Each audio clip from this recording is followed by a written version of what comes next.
Namaskaram and welcome to Indica Changemakers to Dr. Sridhar Vasudevan, sir, dancer as Namaskaram, well as namaskaram. Carnatic vocalist and researcher. It's such a pleasure and honor to have you with us.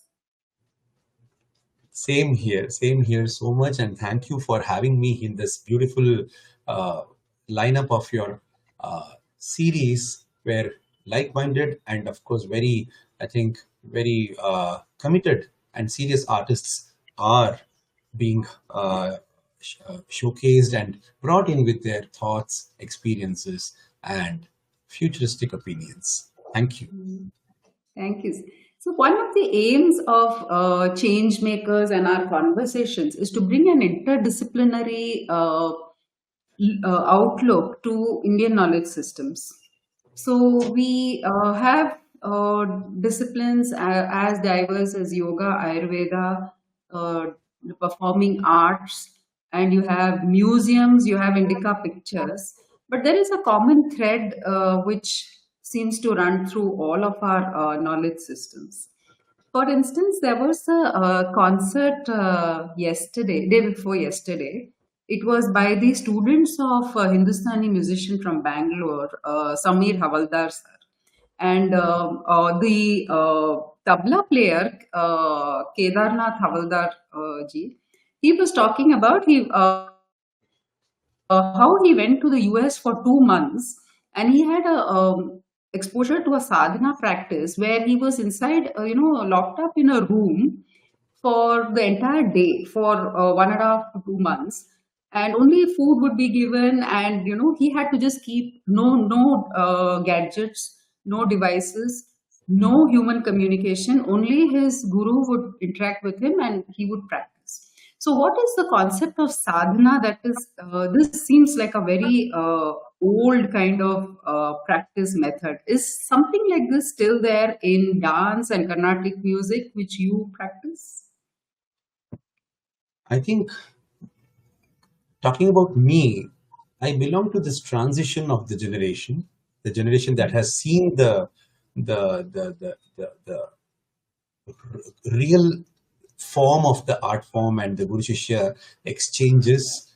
And I myself hail from the parampara, the Guru Shishya parampara, because I was the only student when I was learning Bharatanatyam under the legendary Guru, and for me, she's goddess, Srimati Vyjayantimala Bali ji, who is recently awarded the Padma Vibhushan. And she has been a holistic mentor because she, with her multiple personality or multifaceted, I think, identities that she hold, she never brought in the confusion of whom she is dealing with on what regard. So for me, she was always a guru. For her, I was always the shishya.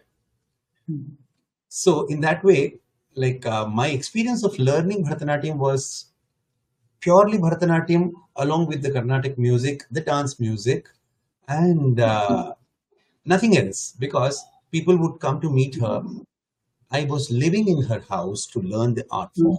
It was not that weekly, twice or thrice the class, 1 hour class or 2 hour class. No, I would finish my schoolings and I will go to her house from my school, and I will start my, I will get my, I will get my, get into my dhoti, and I will start my warm up and practice. Warm up means there was no warm up kind of a thing those days. I don't really remember there was something like warm up. Like these days, there were warm ups are there. It's a new technology in the whole dance field. Warm up itself was for us, it was adavus, sitting, urumandis, and stretching your nat adavus and your mandi adavus and your garuda mandalams and all, and jumping, and then the utplavanas that we call it as. So it was all a part of the tradition. Within the tradition, we found the warm-ups. There was nothing, the Western thought of warm-up was never there. The yoga was never talked about or thought about in the dance class. Because dance itself was a different kind of a yogic practice like that. And you need to calm down, you need to like settle down, I don't know. I mean, those concepts were very, very decent to me, like that. Hmm. So in that way, it's just வந்து ஒரு அரை மணி பொண்ணு நம்ம தட்டி கும்பிடு நமஸ்காரம் you have to do, and Hmm. அதுக்கப்புறம் சரி ஒரு தட்டடவு பொண்ணு குதித்து மெட்டு. That is like the adavus were itself like the way to warm your bodies and muscles actually. Hmm. So in that way, she would never talk about her other engagements or activities. She was a member of parliament that time. Hmm. I mean, like, she was a superstar. She hails from a very huge film experience, and many people would come from different industries. But I have my domain of classroom where I practice. She will come in Hmm. between and she'll watch me, she will tell me something, she will dance herself. It's not that she will come and sit and just tell me or talk. She will dance, she will show me, and she will like see to it that I get the way she does it. Hmm. Like a very uncompromising way. And I was blessed. Though it was never hard, never easy, it was the hardest way to be the single student for a legend. And Hmm. I was the only student under her, so she would give the fullest, and she would Hmm. expect the fullest, Hmm. like that. Yeah. In that way, I cannot compare myself with other dance students who have come through a group learning and a class where Hmm.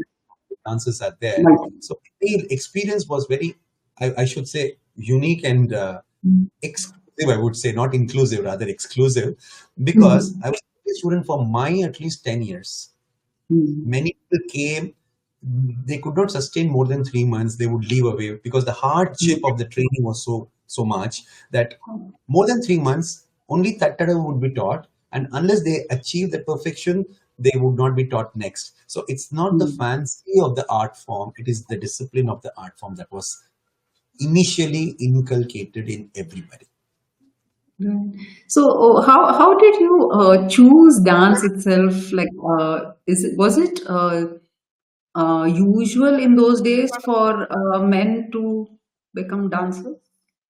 Was it Definitely common or unusual. uncommon? Hmm. Definitely unusual. It was definitely not common. I would rather very honestly say that dance chose me Hmm. twice in this life. Hmm.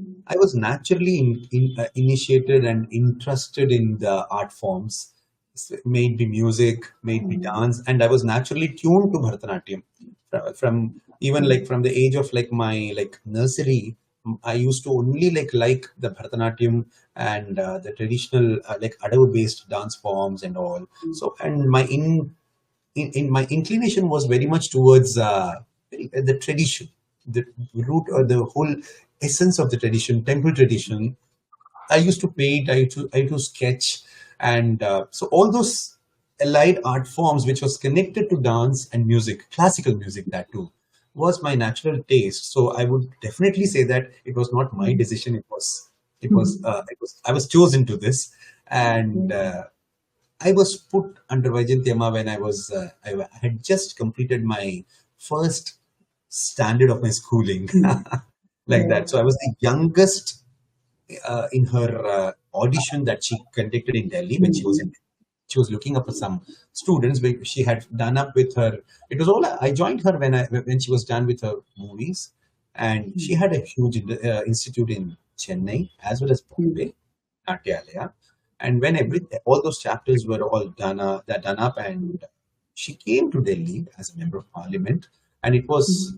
uh, like my Hmm. one of my our common family friend who happens to be my Divya Prabandha Guru and music guru, Srimati Shakuntala Iyengar, is a very dearest childhood friend of hers, and she took me to Vajantiamma's audition, which was a Trivadipuram day, I remember, Hmm. and because I being a Vaishnavite Iyengar and we celebrate Andal, Vajantiamma is an Iyengar, and she for her Andal is everything in that way. Hmm. So it was a Tiruvadipuram day that she conducted that may I get some people and I would choose somebody to teach dance and all like that. So I was the youngest kutti like that, and only boy. The rest were all girls or girls who have already learned or some have already done their arangetrams, but they have all come to learn from Vajanti Amma. And I was blessed that she held my finger and She gave me the journey. And of that, none of them continued. I Hmm. am blessed that I have her tradition still Hmm. uh, as a responsibility with me. Yeah. So, how did Carnatic music come? And one question that I want to ask you is like, in modern India, we in the Indian knowledge systems ecosystem, we feel a disconnect between our ancestors and us in most of the fields. It is only our connect is through our texts. It Correct. is only in the arts that there seems to be no difference between them and us.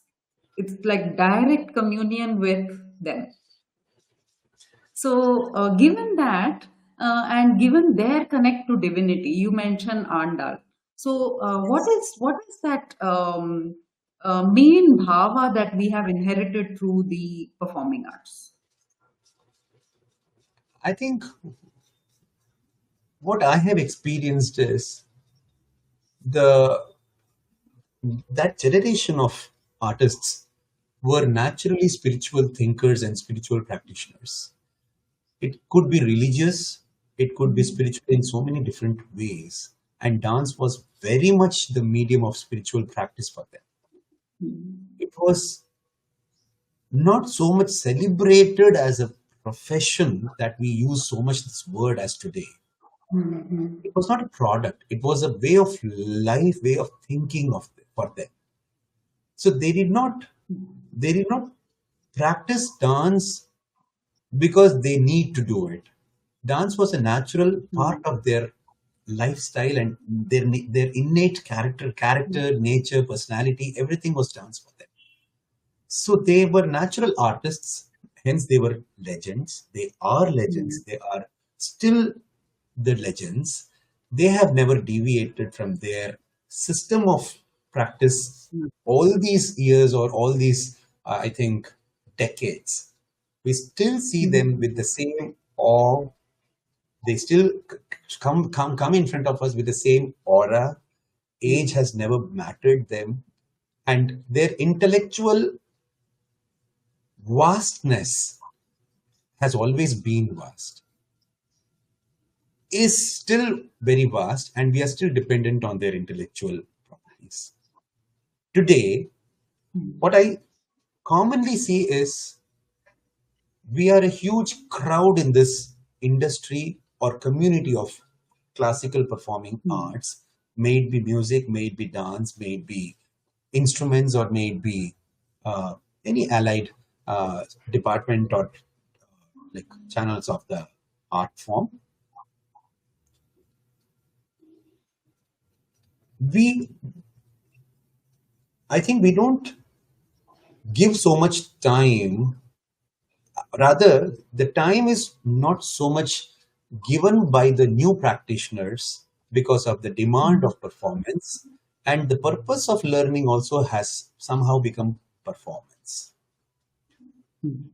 Before even the concept gets seasoned or the theme that they conceptualize gets seasoned, the time is up and they have to be on stage. Mm, So there is a lot of like tuffle between the reality and the demand.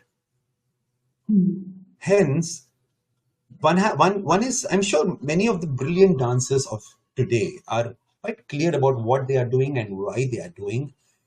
And there are two things. One is for them, for their soul satisfaction.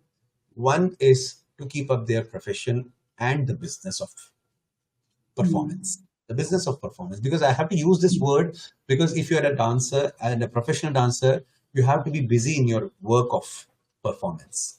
Then you are recognized. So the concept of recognition is also changed.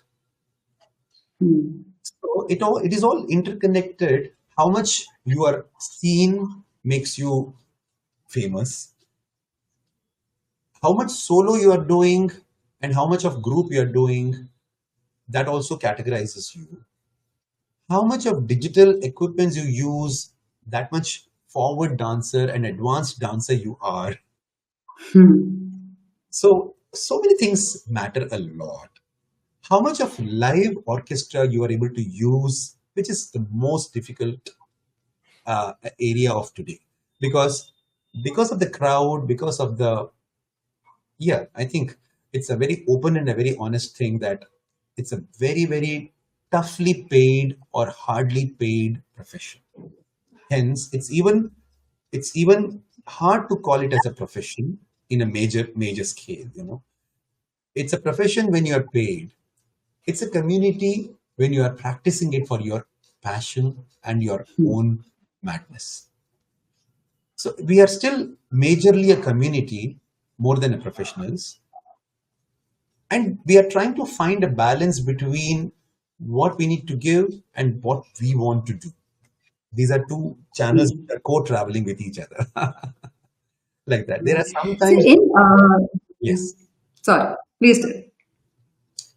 Yeah. So this is what I understand with my experiences. We are trying to bring both aspects of our madness. Is like, one is what the audience expect from us and what we want to give it to them. Like that. In all our discussions with our different darshanas, when we talk about either Vedanta, or we talk about Shaivism, or we talk about Shakta worship, see, one of the things that they say is, obviously the whole of purpose of our IKS is self-awareness. And while it may sound counterintuitive, the most successful artists in the past have been those who have been highly self-aware and made the rules and broken societal rules which were imposed on them. We were talking about Balamurali Krishna Garu, of course, and we have Flute Mali, we have all the mavericks of Carnatic music, and we do not point a finger to them for breaking rules. We actually appreciate them more. So why is it the modern artist? Why does he or she not have the courage to be themselves? Why don't we have that conviction that we will succeed if we are ourselves? There are certainly various factors, like, because what we are talking about, the era where not many were actually practitioners. I mean, on the stage we don't see so many faces, we don't hear so many voices, we repeatedly see a 2 or 3 dozen of these stalwarts in that particular era. Today, and hence we also recognize them as a Bani, like the style of his playing Moksha Mugalada, or a style of her singing Moksha Mugalada.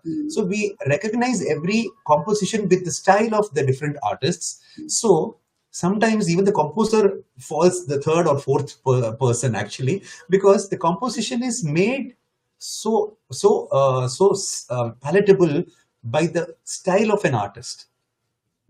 So that was an era where things were coming accessible to the society. Thankfully, that was a blessed era, because it was not a digital era. It was not an era of technology. It was an era of human beings. Like, there was a human exchange. It was the predominant source of sharing or receiving or giving everything. So in that way, there was no other way that we can get some information from, or we can savor a music or some kind of a dance performance from. We need to be in live in front of the artist to get the experience. The major disastrous problem today is availability and lack of categorization of good and bad. For that, I think those days, I'm sure you would agree, every house had classical music, definitely in some capacity. Morning, Kausalya, Supraja, Rama and Bhajagovindam was a common sound from every house. If there was a tape recorder, I mean, like in any house, morning MSMI is a ritual in every house, like that. And that was a natural way of getting familiar to music itself, not knowing that it is classical music or a light music or a devotional music. So the whole society was quite very innocent, and it was hungry for experiencing art, you know. And not everybody were singing for stage. There were Navratri events. People will go to everybody's house and sing for art. So learning art was not majorly for stage. There was a very clear understanding that these people would be on stage, but we should know the art to be able to sensitize ourselves and to be able to know various things through art, and know about our own tradition, culture, rituals, or gods through music or dance. And then singing in any utsavams. So, or like we need to know at least 4 or 5 Krishna compositions in Dikshitar, Tyagarajar, or Abhanga, or something like that. And if north, Meera; if south, Utakade, or something like that. Just So 1 minute, sir. Just, my battery seems to be low. Just one. yes, yes, you can pause it. There's a power cut, so it's not charging. Oh, are you okay? Okay, okay, okay. Are you? I mean, I hope you're In case comfortable with it this goes off, instrument. Your apologies. In system has case it. it cuts off, my apologies. No problem, no problem. We can always reconnect. So that is what I personally understood is like the whole journey teaches us so many ways how things have changed. How, for me, even my school, every event I used to have a Carnatic music, classical music competition, light music competition, devotional music competition. Then there is always an annual day where classical dance was a major feature, like that. So any composition we chose, the dance was classical based, like that. So today it's all now whole school systems do not recognize classical art forms. It is not the mistake of school, it is the mistake of the country's management. It is absolutely, I as an artist and as an individual, what I see is the country has lost faith in its own educational roots, educational system, and education, academic and educational consciousness. So it's a major country's management problem, and the country's so-called, I don't know whether it is government, because ultimately it goes to the ministries or the departments of the government, because they only set things and people only follow. But I don't know, like, but it's a major loss caused by the country's management. So art losing from the society is because of the demand of various other things, which where the art has kept as a um, useless majors.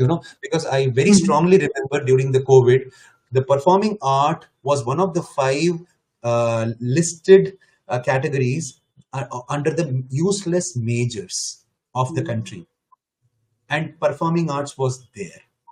So that itself tells that I think the country has lost its seriousness towards its own responsibility, and hence art and artists have never stopped their journey.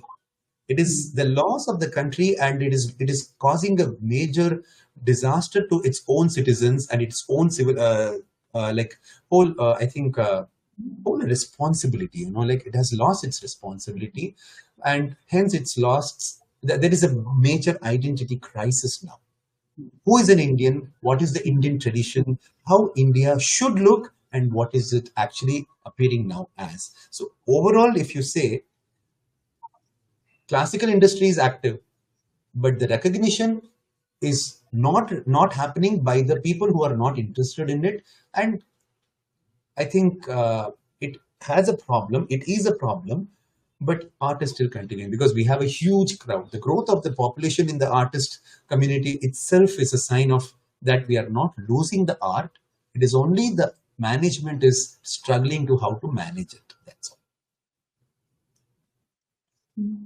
So you have the unique experience of being both in the world of dance and music. Of course, music is very integral to dance, and not necessarily vice versa. But they say dance is music in action. So, but what do you think is in the Indian system? What is the main difference in terms of transformation between dance and music?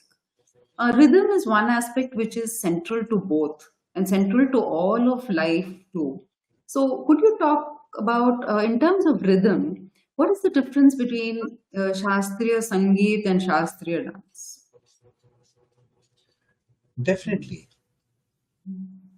For keeping rhythm as the point here, when it is Sangeet, the rhythm has to reflect from the vocal cords. When it is dance, the rhythm has to reflect from the feet of a dancer or the gestures of a dancer. For both, emotions are the common factor, but the paces of both definitely celebrate a different domain. For example, if I say, uh, Sriman Narayana Sriman Narayana Sriman Narayana नि श्रीपाद में शरण श्रीमन्नारायण श्रीमन्नारायण श्रीमन्नारायण नि श्रीपाद में शरण. If I just have to celebrate and enjoy the whole Sahitya's Anubhava, this is a pace and I can sing it anyway. But when I have to add my Anga Pratyanga Upanga to it, my body gestures to it, like that, I want to experience it in a different pace, probably altogether. For example, I can, like, it can be like that. Shriman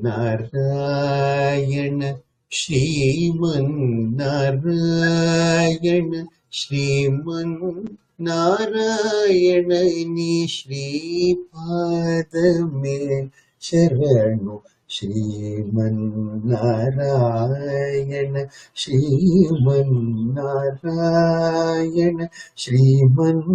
Narayani Shripad me Sharanu. So the whole pace is different, like.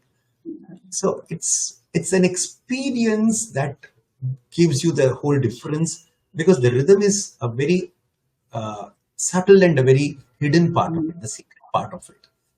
For music and dance, both are knotted and tied with rhythm. And the rhythm actually, the right rhythm actually brings out the right emotions. And the rasanubhava or the rasotpatti happens there. It reaches to the audience in a right way, in a right balanced manner, when the rhythm is perfect, like that. So it's the pace that decides the. Today, there is a trend among artists to say that Sahitya is secondary and it is the raga that has primacy. So you can, even if you say that in music, can you say that in dance? Where is the emotion coming from? Is it, I mean, did our Vagyakaras separate emotion from the Sahitya and the raga, the way it is being, argued today? I think. I mean, I don't think. I'm I very mean, just convinced. for example, you sing a paland paland. I mean, for all of us, Yes. I mean, how can we not surrender to the supreme divinity? And if you tell me that it is only in the musicalness of it that inspires that emotion, can I be, is that correct?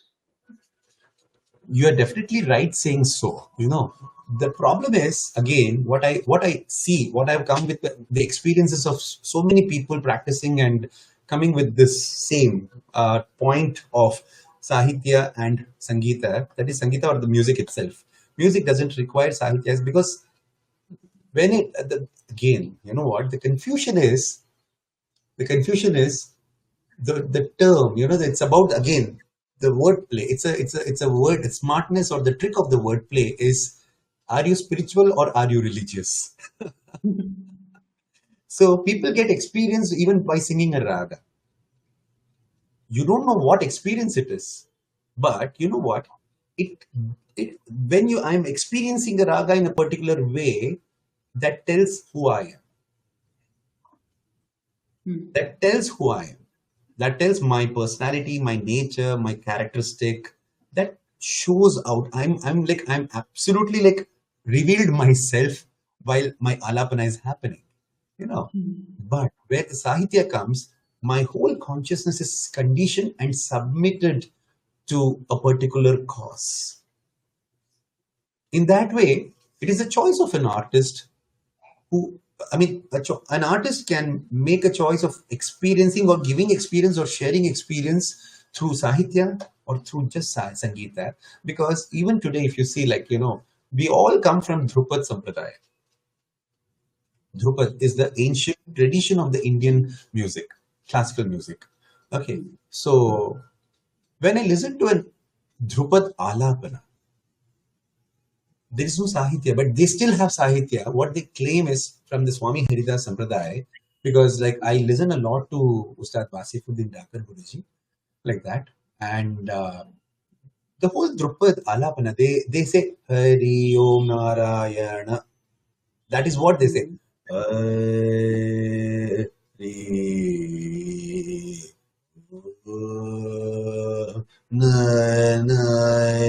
like that. So that is, they have a very religious and ritualistic method of singing alap. It cannot go haywire. It has to go in that methodology only. It is a very religious system of Sangeeta. You cannot make your own choice of like pulling or editing or altering the whole structure. No. So hence, being religious is very important because that is the first discipline that allows you to experience the whole experience itself in a disciplined manner. Otherwise, it goes haywire. So in that way, if you say that alapa, I mean, a raga itself can do more than a sahitya. It definitely tells the level of maturity of the person who is receiving it or who is creating it. One can just experience real spirituality or go high with the alapana. But Sahitya is definitely important because there is no deviation, there is no distraction, and there is nothing which comes inside other than the whole thought process which is dedicated. Hence, Sahitya system is very important because your raga is channel. I mean, much more seasoned and much more processed for a particular purpose. Can you excuse me? There's somebody at the door. Just Sure, sure. So in that manner, Sahitya is very important. Hence, our Carnatic system, that is the Dakshinatya Sampradaya of Sangeeta, Bharatiya Sangeeta, has always kept every category is active and alive. If we are doing Ragam Tanam Pallavi, Ragam is very elaborate. It's not that we don't experience Raga or we don't enjoy Raga or we don't travel the whole journey of Raga Alapana to reach the high. We definitely do that. And other than that, there is a Tanam. Tanam is a structured Alapana. So Tanam also gives a different kind of an experience, a joy, Sangeetanubhava, Sangeetananda, and whatever you say. Because like, Tattaganum, Tattaganum, Tattaganum, Tattaganum, Tattaganum, Tattaganum, Tattaganum, Tattaganum, Tattaganum, Tattaganum, Tattaganum, Tattaganum, Tattaganum. So it's a joy. It is a celebration.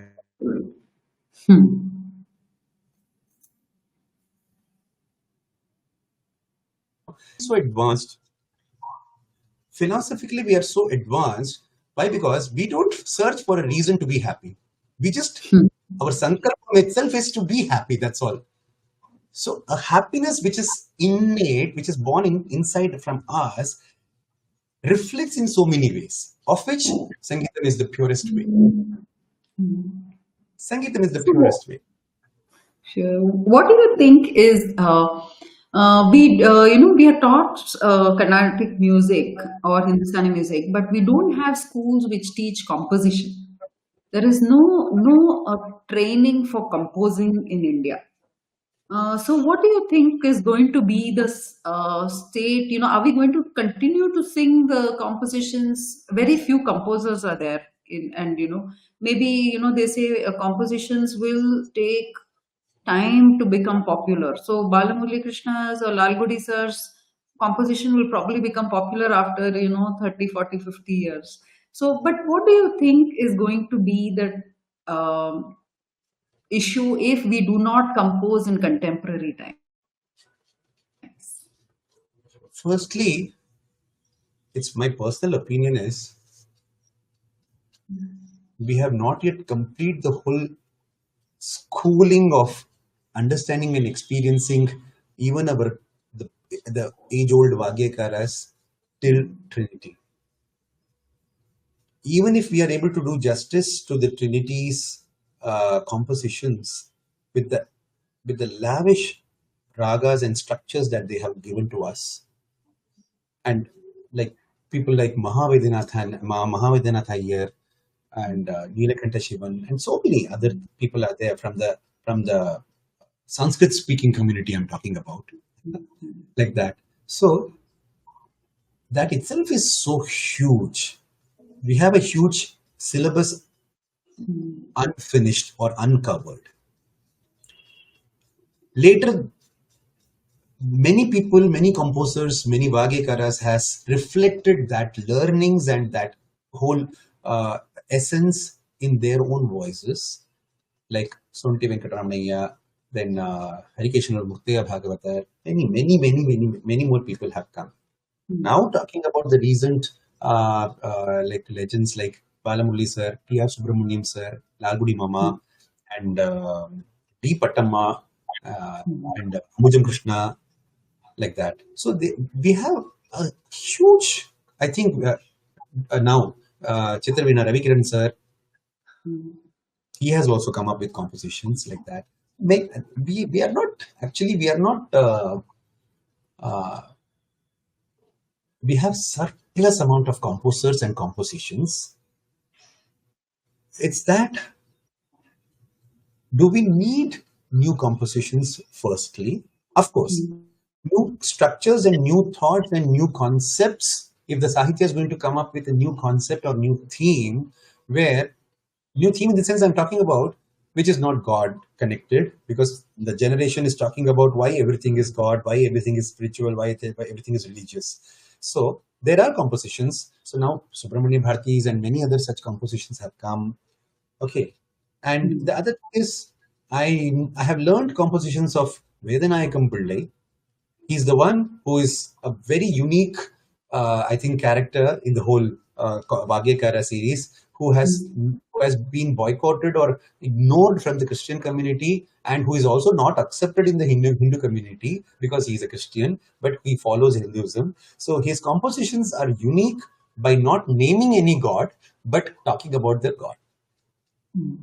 Even Shiva, he has composed compositions on Shiva by not using the word Shiva, because that he was not allowed to do that. And the only word is a mudra, like a Bhagyakara mudra that he used is Kartane, which satisfied the Christians. And Kartane is a Sanskrit word, so which says Pona Purdupo. Like that. So we had in the past such composers also, and we celebrate them. But now talking about the future, in the dance industry, every day there is a new composition happening. Because I myself, being a composer, I have done a lot of given a lot of compositions and musical and lyrical contribution to a lot of dancers in their productions. So what I understood is, like, there are a lot of new things which have come up, new sahityams we are like coming up with. So hence, like for example, like if there was a production on Karna and Urvi, there are no material available on them. So we read about them, we try to understand about them, and we come up with compositions on them. They are done on dance productions or theater productions, but for a classical music concert, are they definitely useful? That is a problem. The structure and the purpose of a concert is very different. It has been set in a particular way for a particular kind of ears, particular kind of audience, particular kind of, it has a structure. And It is religious. I think we should not shame out saying that we are not religious. No, it is Mm. religious.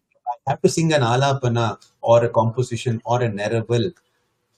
What else you want to do, or what else you can think of doing other than these elements which the past yesteryears Bhagyakaras have not given? Mm. Anything that we are going to create is already done. We are only going to think on some untold characters which Mm. are going to come out, rhythmic patterns which are going to be unique. Hence, based on the rhythmic structures, there can be compositions Mm. which are happening in Vadya Vrindas and lots of Talavadyams and Mm. Vadya-based musical kacheris and Natya kacheris. We have Shuddha Nrityam kacheris happening where Vadya Sammelanam is happening like that. Mm. But for a party kacheri, we don't need a new composition, I think, because we have a lot already like that. And what is Mm. the demand, expectation of a party kacheri? Good party kacheri is your manodharma. Manodharma and how much justice you are able to do to the sahitya that you have taken up. Mm. So that is what is expected. So the purpose of a good party kacheri or a good Sangeeta kacheri is the, the fineness of your musical seasoning Mm. and give that pure experience to the audience without stress, without effort. So that is the main purpose of kacheri. So I think composition is a taste of, depends on, it's very subjective. If an artist want, there are a lot many composers who are already composing, known, many unknown composers are there. Mm. So we are not in a struggle to find new compositions. It's Mm. flooding like that. That's true. One last question about which are your favorite pieces or kritis or composers? Like some have preferences. They have, they like Sanjay Subramaniam is clearly says he likes composition in Tamil because he says the sound is very familiar to him. It's not because of any other, because you've been brought up in that environment. So, do you have any preferences, and which are your favorite pieces of music which you like to perform, and why do they resonate with Yes, definitely. I mean, like for me, I am a very ardent Trinity Bhakta. you? For me, Shama Shastri, Tyagaraja Swami, and Dikshitar's compositions are like the direct Veda mantras, and Hmm. in the form of very like easily palatable bhakti. Because for me, the natural and immediate response happens to the bhakti in various any form like that. It can be utsavam, it can be aradhana, it can be a discourse, it can be a song, it can be even like a temple priest singing, doing archana in a raga. That itself is a celebration. No? That's a performance. Everything is a performance. Everything counts to the performance. So Hmm. hence, because if I'm talking and believing that Angikam Bhunam Yasya, Vachikam Sarvavangayam, Aharyam Chandrataradi, Tam Numaha Satvikam Shivam, then for me everything is stage and we live in the proscenium of this world, and every moment we are in that mode of performance. And everything is included in the part of the performance as a part of the performance. And for me, Trinity, there are many, of course. Uttakad is definitely there, and Hmm. so many are there. But I have like kept my eyes and ears channeled to Trinity compositions because my favorite is the Ratnatrayam, Amba Kamakshi, Yadukula Kamakshi, and Rave Hime. If I could do justice to these three in singing and dancing in this birth, I think there is a meaning for me becoming being an artist like that. So I for me the journey has never started because I'm still trying to know the right way of doing them, listening to them. Even not as an artist, I don't want to perform. I want to listen to a good way, good version of it, like that, where I can Hmm. actually lose the whole uh, I can dissolve myself into the spirit of experience. You know, so Trinity paves you every way of the Navavidha Bhakti. Dikshita gives you all kind of sampradayas, restrictions, and I mean, Dikshita is somebody like he says, earn the eligibility to become what you are. Do not do the don't shop and hop between the varieties of whatever is available to you. If you have liked something, make yourself eligible to get it. That's all. So that is Dikshata. Hence, it's hard to do justice to Dikshata composition. And Shama Shastri, definitely difficult subject. Tyagaraja, approachable, and there is where you can actually feel comfortable. Not that you're always comfortable, because being like Tyagaraja's thought process itself is a very difficult path. Because Balamurali sir's this Vanaspati composition, like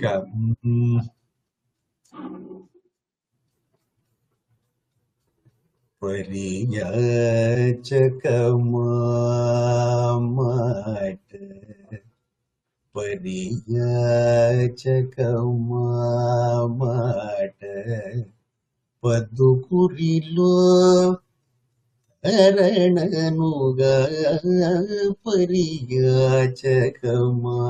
so the composition itself says, like Raja says, I am like fool, I'm propagating Ramanama, or like how you have to discipline your life in streets and going knocking doors and telling people, but oh Rama, I think you are making a fun of me. Is that so? Like that. So parihasakama, pariyachakama, like that. So you are making a fun of by that. I'm a fool doing this all to people, to every people, whether they are eligible or not, but I'm doing my duty like that. So in that way, Tyagaraja's, the thing is, the raga gets the status, the right status because of the sahitya. So in that way, so this is what we learn from these Bhagyakaras and from our gurus, of course, because our gurus, our acharyas, immediate acharyas become the medium and the channel for receiving this information and knowledge. So definitely, like, my reverences to all these acharyas who have got me through these channels and experiences. And yes, I think art form is never in struggle, but yeah, the whole the status and the stake of art on the national level is another struggle, and artists will always come up. I think it's a cycle. So we will rise high once again as a professionals. Thank you so much for this lovely conversation, and I hope we can have many more such conversations where we hopefully serve the art in some way by bringing out things, issues that are problematic today, and make people pay a little more attention to things that are important. Correct. Definitely, definitely. And everything will happen for good. Thank you so much for having me. And I enjoyed Thank you. sharing whatever I could and Yeah. whatever came to my mind. But it is a lovely experience for me. Thank Thank you you. so much. Thank you. Namaskar.